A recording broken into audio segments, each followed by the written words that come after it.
What's up, Renegade Nation? Before we begin the video, I'd like to give a big shout out to our most recent Patreon supporters: Grim X Law 22, Drakota 185, Joseku, Philip Caudell, Salosi, Mighty Snake, Brian Imka Njoku, John Doe, Terry, Serena Avalar, and Astro CP. Thank you very much for your support, and if you want to support us on Patreon, feel free to check the link out below in the description to find out more. Thanks again.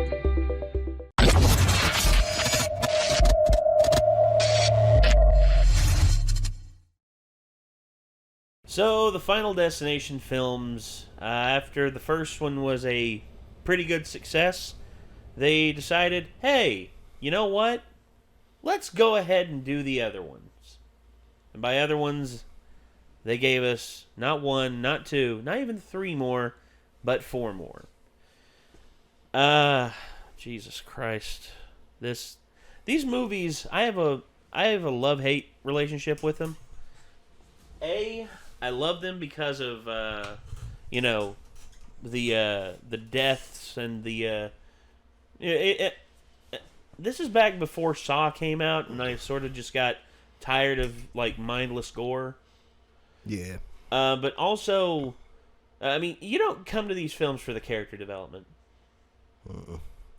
I remember when I watched this in theaters, I watched it with a full theater.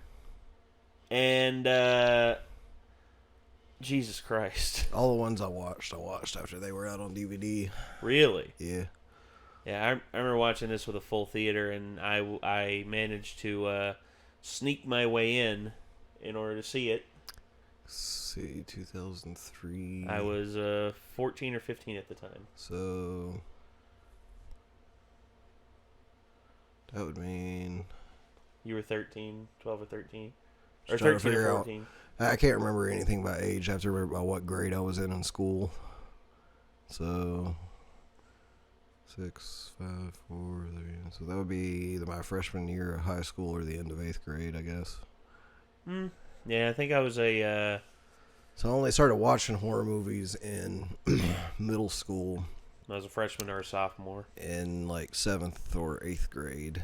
And so I started renting them a lot more in high school. So I think it was probably after the third one was out that I rented like the first one, then the second one, then the third one. And then the fourth one came out, and I was just like, man, like 3 of those was kind of enough. And I'd seen enough other stuff by that point that I was just like, I'm not really that interested in seeing it. And so I never watched the 4th or 5th one. You can skip the 4th one. The 5th one is worthy of a watch. Is definitely worthy of a watch, big time. And before we get to the 5th one, I actually want to watch that one with you. See what you think. Alrighty. Yeah. So, all things considered, though, Final Destination 2 continues the trend and kills people in various gruesome ways. Let's see exactly how they go about it in this kill count. I do think the beginning scene with the premonition is probably my favorite on this one. Oh, this one with the highway accident. Yeah, that logging truck scene insane. with my sister. My sister, every time a logging truck drove by, my sister always had that nervous twinge that was going to happen. Same here. Even still, when I see one, I'm just like, No. You just want to speed back up and put it behind you. Yeah. Well, anyway, here we go.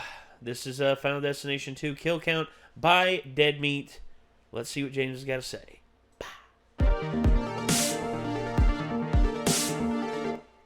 Welcome to the Kill Count, where we tally up the victims in all our favorite horror movies. I'm James A. Janice, and today we're looking at Final Destination 2, released in 2003. With James Wong and Glenn Morgan preoccupied with other projects like Jet Li's The One and Crispin Glover's Rat-tastic Willard, New Line Cinema had to put together a new crew, sticking stunt coordinator David Ellis in the director's chair and giving screenwriting duties to a pair of new writers who would go on to make that crazy Butterfly Effect movie with Ashton Kutcher. That shakeup at haven't seen that movie. May sound You like a haven't seen recipe it? for disaster, Dude, that's pretty but Final good. Destination 2 is actually a worthy sequel that successfully builds upon the first movie and, in some ways, is even an improvement. Although Death's mechanisms are still a bit Byzantine, Final Destination 2 burns off some of the frayed ends of the first movie, like feely connections between characters, and leaves things just a little more clear. And speaking of clear, Ali Larter returns to help the new cast of characters navigate through Death's traps. Tony Todd also returns in another creepy cameo, but for reasons that are still disputed, Devon Sawa did not return, and so Alex Browning's fate is relegated to an off-screen death that took place between the two films. For the most part, Final Destination 2 sticks to the same format of the first film, but what's notable is that the sequel is much more graphic, not only when it comes to the Rube Goldberg deaths, but also in the prognosticated That disaster fence that thing came was out in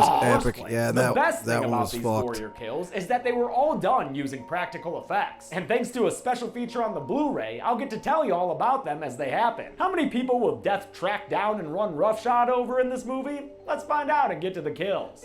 At least I would say 8 to The 10, movie I think, in begins this with one. a news report marking the 1-year anniversary of Flight 180's explosion. By now, the story of its survivors and Oh, I their forget a lot more systematic people die deaths in the is news well known, reports. allowing the characters in this universe to figure out the plot of this franchise. Death has this grand Shirley design. Walker, And once Death's again. also got a sexy voice that you can use as an alarm clock.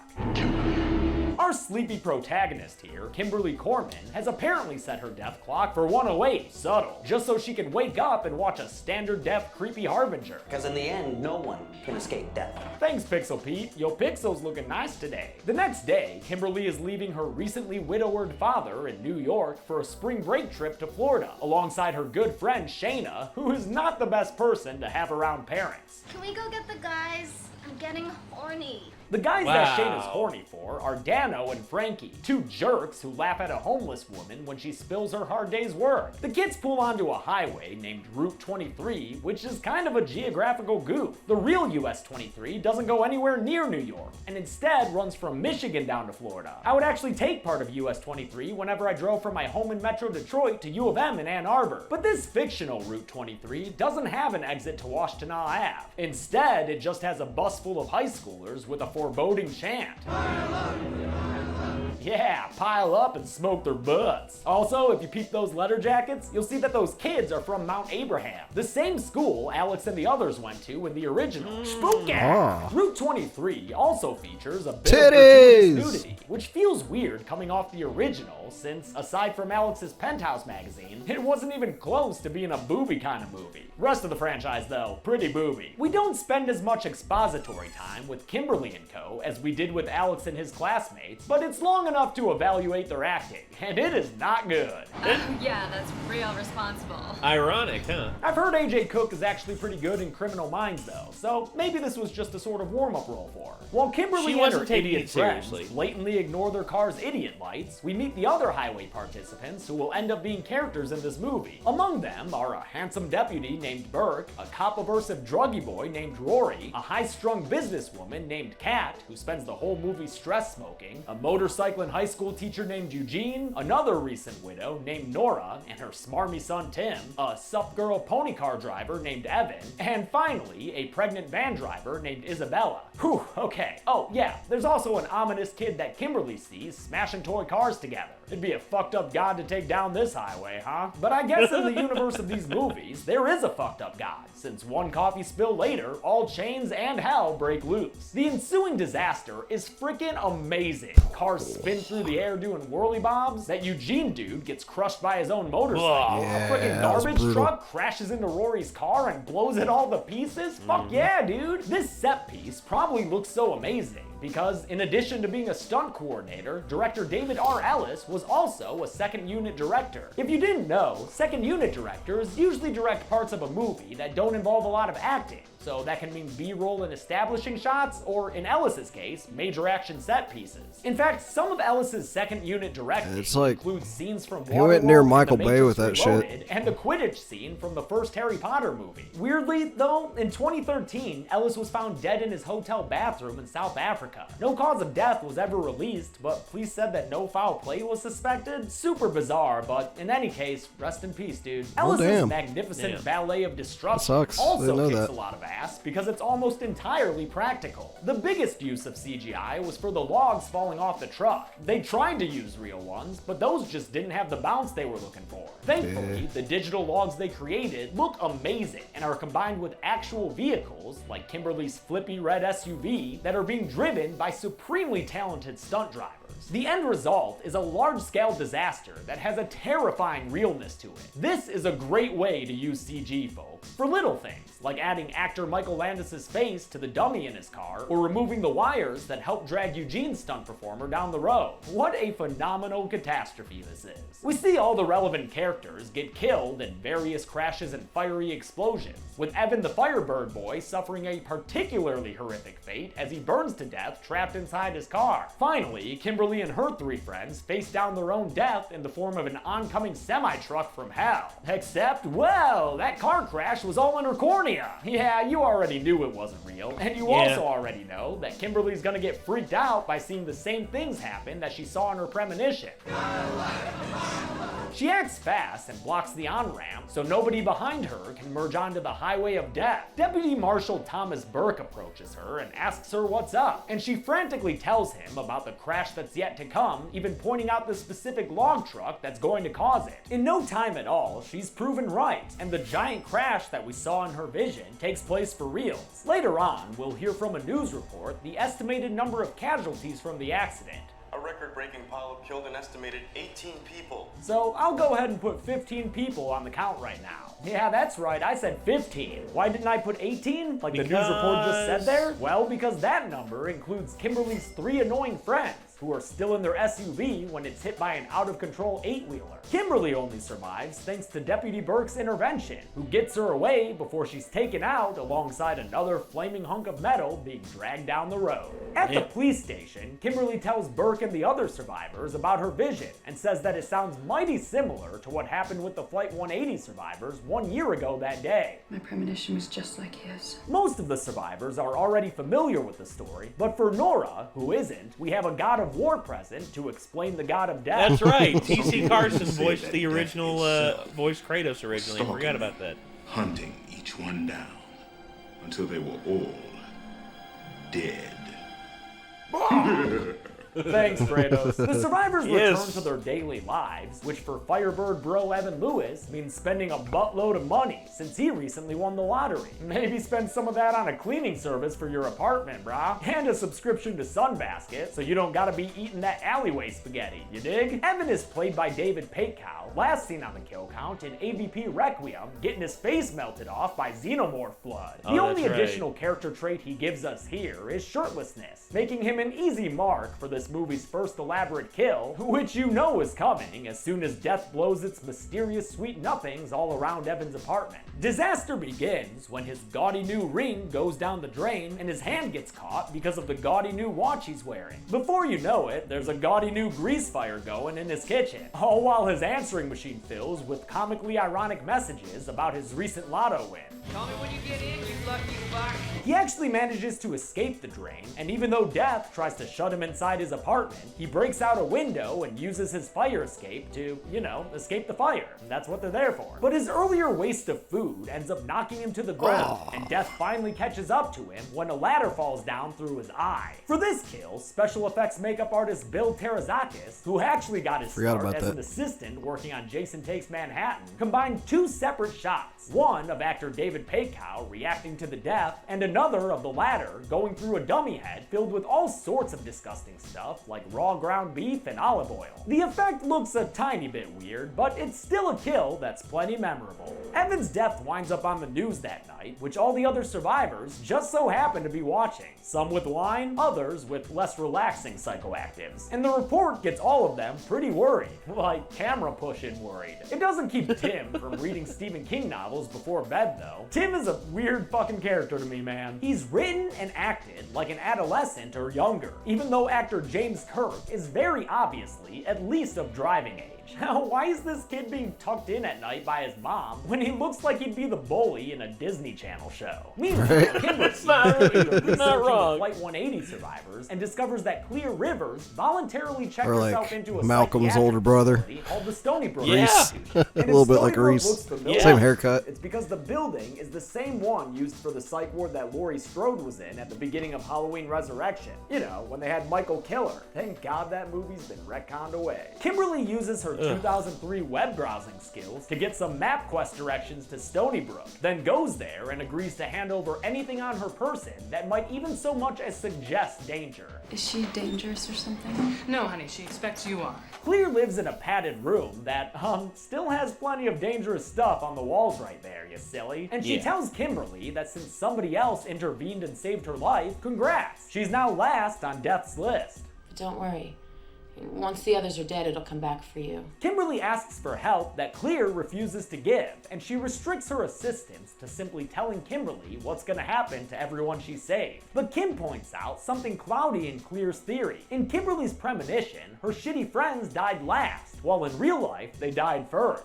Died last. Yeah, that's what she said, Clear. Keep up. For reasons yet unknown to these ladies, Death's working backwards this time through. But Clear can't be bothered to figure it out, so instead she tries to scare Kimberly away by showing her a picture of Alex's body. In an earlier scene, we saw a news article that said Alex was killed by a random falling brick. And I normally wouldn't count an in-between movies off-screen kill that we only learn about from a news report, but here we have a body to look at. So on to the count it goes. Kimberly leaves Clear, mad at her refusal to help, and it's not until a bit later that Clear is overcome with guilt and decides to check herself out of the hospital so she can be a proper character in this movie. Kimberly then meets with Burke and tells him that according to Clear, they need to be looking for signs of death, kinda like that window reflection of a burn attack. That's not good news for the next people on Death's list, Nora and her ambiguously aged son Tim, who are currently at a dentist office surrounded by a whole bunch of construction. If only all that noise could have covered up Tim's weird joke about pedophilic sexual assault.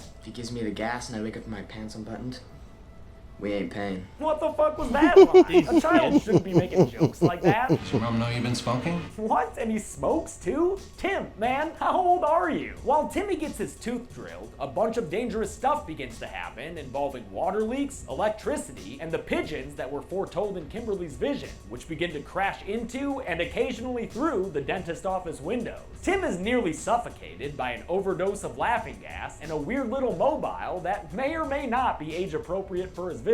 But he's rescued at the last minute by a dental assistant, so he and his mom are able to walk out of the building unscathed. But then Kimberly runs at him, screaming about pigeons and shit, and Tim gets the elementary idea to run at a bunch of birds. That leads directly to his death via giant plate of glass in another of this movie's memorable kills. And I gotta give this movie credit, it may or may not have just killed a kid. For Tim's death, they used a dummy that was designed to fold like an accordion on impact, and of course, filled that boy with lots of fake blood. No CGI enhancements were used for the body itself. The only thing they did in post was add more birds to the scene to help make it more dynamic. Man, I love the care they took making the kills for this movie. Kimberly and Burke return to her home and are joined by Clear, finally ready to assist them, right after they catch her up on the situation. Second one just died. 15-year-old kid. Oh, 15. I guess that's like the median age of all his characteristics. The three of them head to a cemetery so we can get what Chelsea and I watched these movies for, Tony frickin' Todd. Returning as the creepy coroner, William Bloodworth, whose only role in this movie is to issue cryptic warnings. You can't cheat death. There are no escapes. The others plead for him to share any kind of knowledge he may have about the invisible hand of fate, so he tells them that death can only be defeated by the introduction of new life. But the introduction of life that was not meant to be, that can invalidate the list. Force death to start anew. Thanks for that glorified cameo, Mr. Todd. As always, you the fucking best. Kimberly experiences another mini vision of death, this time of someone drowning in an underwater van crash. They remember that there was a pregnant woman in a van on Route 23 and figure that maybe her unborn baby is the new life Tony Todd was talking about. If she gives birth to a baby that would have died in that car crash, A brand new soul that was never part of Death's design. It throws the whole list out of whack and we start over with a clean slate. Yeah, no, that makes sense. But can we talk about Burke's reaction to Clear saying that a baby would have died in a car crash? If she gives birth to a baby that would have died in that car crash. That's gotta be the most honest instance of acting in this entire franchise. Just woof.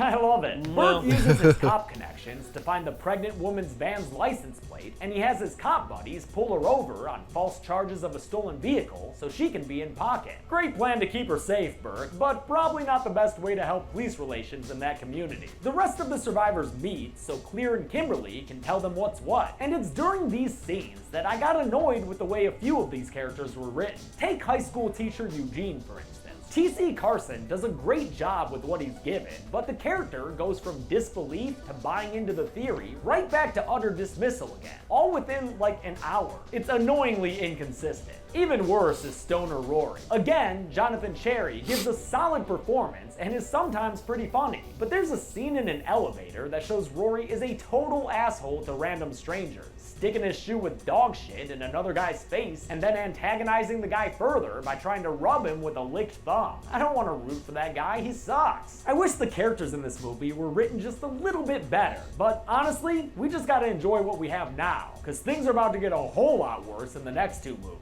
After his flip-flop, Eugene leaves the others, and he's followed by Nora, who at this point doesn't even care if she's the next to die, since she's already lost her husband and son. They get on an elevator, joining a man with a box of prosthetics and an appetite for widow hair, and that's when Rory sees a sign of death in some shadows of a man with a hook. They call Nora and try to warn her about what Rory saw, but that just causes her to freak out and get her hair caught in one of those hooks. The chaos that ensues ends with Nora getting her head caught in the elevator door, which was established as a mechanical quirk earlier in that scene where Rory was being an asshat. But Nora isn't an asshat, and her pre-death cries for help are actually pretty touching.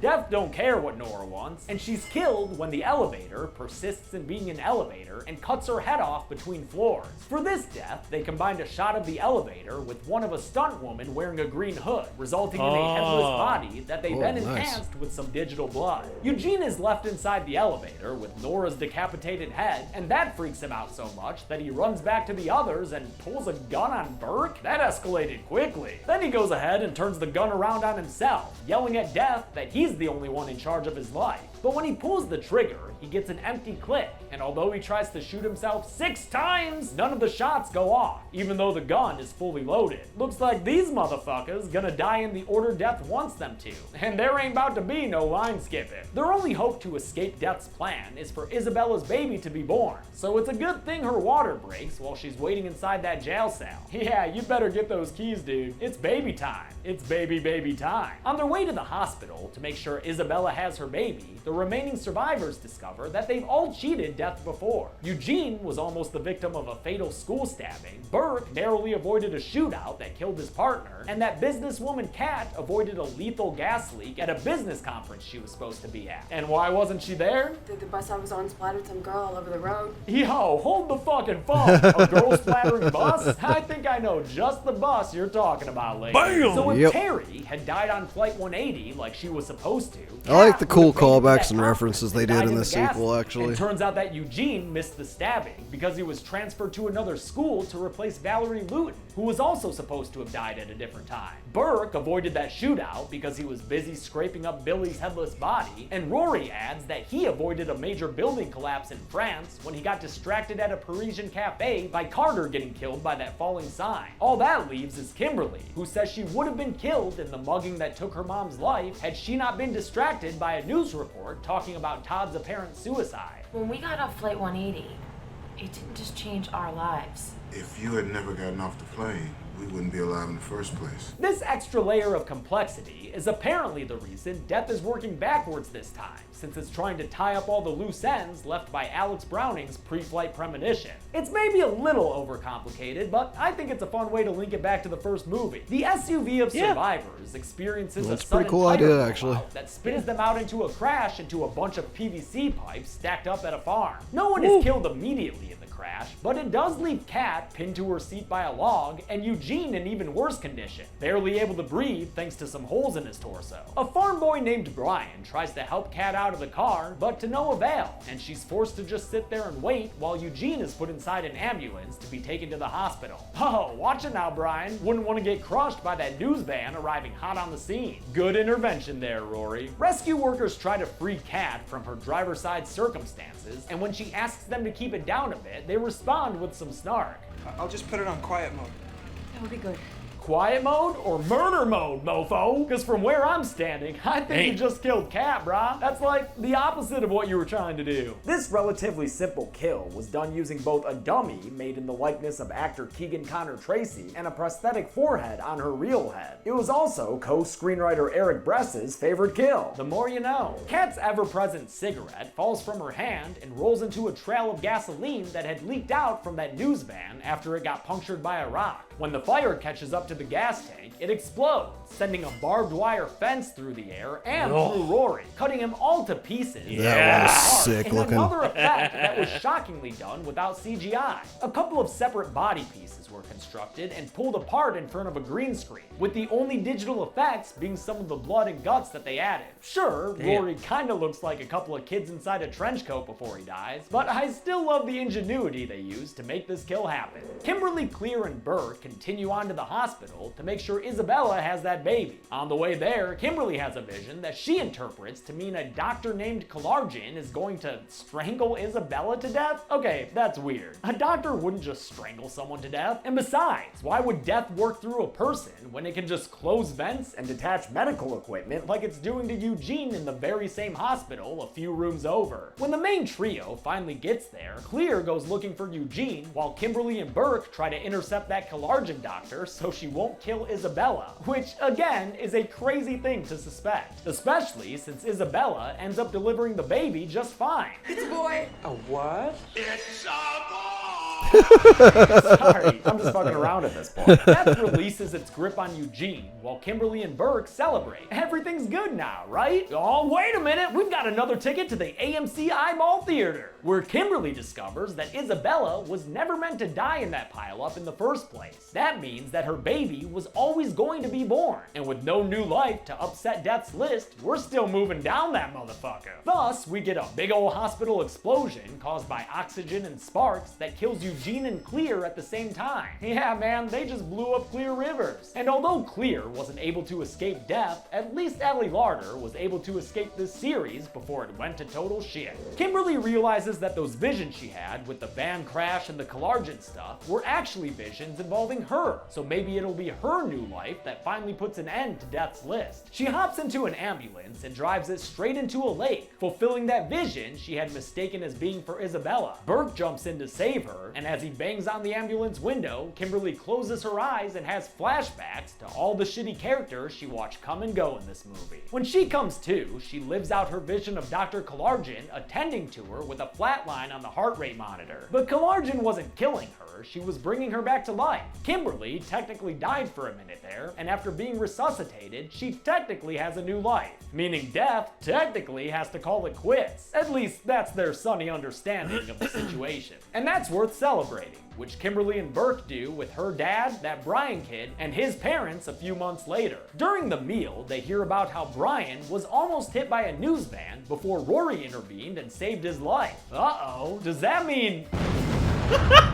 Oh snap, Brian got barbecue! Because without Rory, he would have been dead. It's a fun stinger kill that was done similarly to how most of these kills were done, combining different layers of videos and a dummy for the kill itself. Great way to go out, Final Destination 2. How many kills did Death pile up over the span of the sequel's runtime? Let's find out and get to the numbers.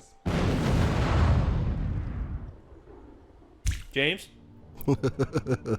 27 people died in Final Destination, which is weirdly kind of a low number for these movies. The victims included 8 men Like and the or stoner boys, guy. question mark, Yeah. 4 women, and 15 people in the Trisected. pileup whose genders we'll Yep. never know, giving us this kind of pie chart. With a runtime of a cool 90 minutes, that left us with a kill on average every 3.3 repeating minutes. The Golden Chainsaw for coolest kill has loads of options, but I'll go with Rory's trifurcation. Usually, that kind of kill is done with CGI, and I really appreciate the efforts they took to make it practical. Dull Machete for lamest kill will go to Alex Browning. He was the main character in the first movie, and he dies off screen before this one? And what, by a random brick? Alex Browning was more careful than that. And for the Final Destination movies, I'm handing out the Primo Premonition, which goes to the coolest kill that happens in a vision, but not in real life. This time, I'll give it to Deputy Thomas Burke, the kill that kicked things off. It's so graphic and badass, and it's a great start to that memorable sequence of destruction. And that's it. It's the bit of Final viscera you see 2 come out the came back in windshield. 2003, Oh and is yeah, the lowest dude. grossing film of Just the the franchise, bits. which is a damn shame, since I think it's one of the better installments. We'll look at one of the not better installments next week, but until then, I'm James A. Janice. This has been the Kill Count. Thanks a lot for watching this week's Kill Count. I want to thank some patrons like Noah Garcia, Nick Rivera, Reese Coulter, Red Hood, Shane, and Eamon Moses. I have this Candyman figure to represent Tony Todd in these movies, and it fell and his fucking hook broke off. I'm so mad that my Tony Todd action figure fucking broke. This motherfucker's got bees in his chest. Look at him. Bees! Thanks everyone, be good people. Bees! Not the bees!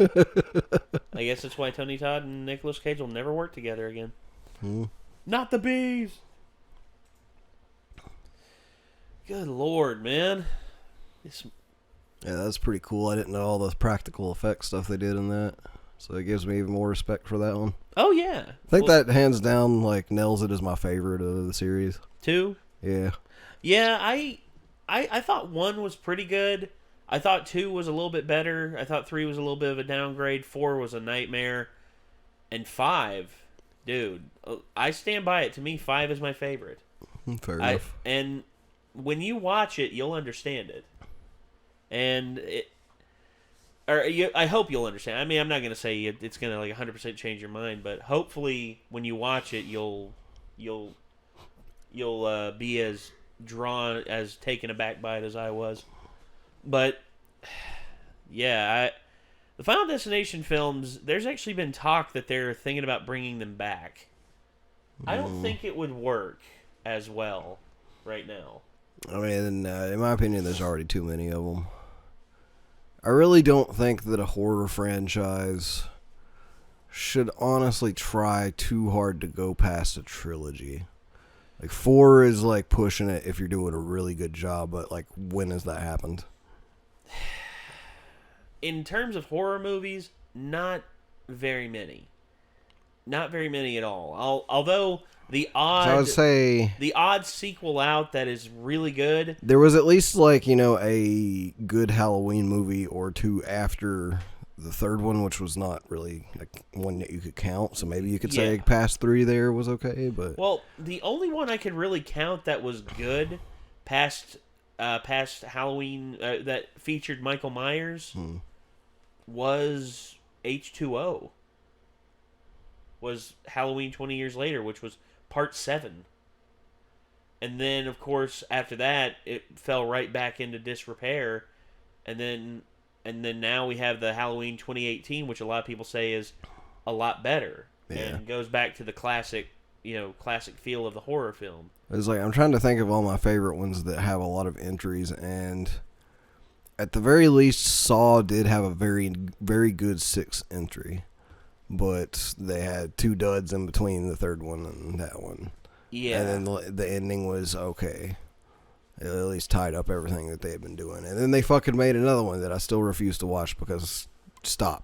Just fucking get some stop. Help. Yeah, get some help. Yeah. Make something new. Indeed. 2 films that I didn't expect to like. Well, I went into the first one not expecting to like it at all. Unfriended. Yeah, I still haven't seen that either. Yeah, that's actually just the concept. Like, I think I've told you this before, but you said I still need to watch it. But the concept of modern technology horror does not entice me very much. That's fair enough. I mean, it's because a lot of people haven't done it right. But I will say this: there are some films, some horror and suspense films that do it really well. Unfriended does it really well. Oh, both Unfriendeds do it very well. Well, it's like... And then Searching did really good in terms of telling a suspense story with modern technology. I wanted very, very badly to like... and I forgot the damn name of it now. Shit. It's a Japanese horror film, and it involves ghosts that can only come through technology like televisions and like the internet and stuff like that. And like I wanted to like that movie, but it just, once I started watching it, I was just like, it's just so stupid though. It makes zero sense. Like ghosts are something that would, if you are to believe in their existence, have been around since forever. Yeah. And why would all of a sudden these types of spirits manifest now that we have this technology that can only subsist and travel through that technology? That doesn't make any sense. You see the attempt to justify for justification or validation for a ghost only being able to do this or do that. I think things wind up getting lost in translation and people lose interest. But like when you put it on like a tighter scale, it's like believable. It's like there's some suspension of disbelief, like The Ring. Yes. Because The Ring is just a cursed object. Technically, it's a cursed videotape. And cursed objects have existed. Whereas like whatever that one was called, why can't I remember the name of that series? There's like 3 of them that got remade in America. The Grudge. No, not The Grudge. Really? Oh. No, The Grudge is awesome. The Grudge is about Onryo. I will Onryo say this, the original Japanese version I liked. The American version just made me laugh. I don't have my phone to look it up now. I'm sorry, the American comment section, you know what I'm talking about. There's a Japanese horror film, and it got made into 3. It might not be Japanese. It might be Korean actually too. It's Asian though. But it got made into 3 films here in the U.S., and they all sucked. And it was about ghosts that came through your TV or the internet, like technology, basically. They came through screens after you. So they had to start turning the power out in the sequels and make, like, basically these camps that were safe havens that had no tech that the ghosts could come through. Oh. And it's just really dumb when you think about it. And it had some really creepy scenes and stuff, but it's just the more you think about it, the more dumb it gets. Well, and in all honesty, that's why I think Unfriended would do. You'd like Unfriended because I think it's more of a slasher thing, less paranormal. It's more. There's paranormal stuff. There's more paranormal in it, but there is some very slasher like. It's a bit of a hybrid, whereas the second one actually is more of a slasher, which is weird. Both films work in their own way. It's the paranormal thing combined with modern technology is usually going to be that to me. It's going to be the more I think about it, the more dumb it sounds. Well, the thing is, it's the execution. The whole thing it lies in the execution, and I thought it was going to be dumb too, and then I watched it and I understood what they were doing with it, and I liked it. I mean, you never know until you give it a shot. I think somebody else has already done it too, but like my buddy wanted to try to make a film at some point that involved like the dark web, but basically it was going to be based in reality. You know, it was not going to have paranormal stuff, and I was like, that's an okay idea for like a modern tech movie. Which that's actually what they did in Unfriended too. Okay, that's actually what they did with that one. Because it literally is called Unfriended Dark Web. Yeah. And both films are great. Both films are great. I mean, I like both of them equally, but they both have very different premises. And I think I like that because it's an anthology. Because there's nothing that reminded me of the second one of the first one. There was nothing in the second one that reminded me of the first. I know. And we'll just have to give them a shot and see what you think. But anyway, ladies and gentlemen, this was Final Destination 2, The Kill Count by Dead Meat, James A. Janice and his crew, and it's always... Never mind. What? I was going to say. Like, I thought for 1 second, I was like, wait, I thought of a horror franchise that went past 3, but it didn't go past 3. It has exactly 3, so never mind. What is it? Evil Dead. Oh. Because I was thinking for a second, and I was like, wait, no, there's only 3, and then there's a remake, so I don't count that. Yeah. Evil Dead, well, yeah. But the Evil Dead, impressively, every entry has been good, even the remake. It's surprising. Yeah. Well, I thought the remake would be Sam good. Raimi kicks ass. So. Yes, he does. Yes, he indeed does. All right, well, ladies and gentlemen, that's going to do it. If you want to see the original video and check out more from Dead Meat, link to the original videos down below. And if you want to see more from us, I mean, hey, hit that subscribe button, ring that bell to stay notified. And I guess until next time, everybody, signing off, I'm Nate. I'm Nick. We will see you all in the next one. Peace out.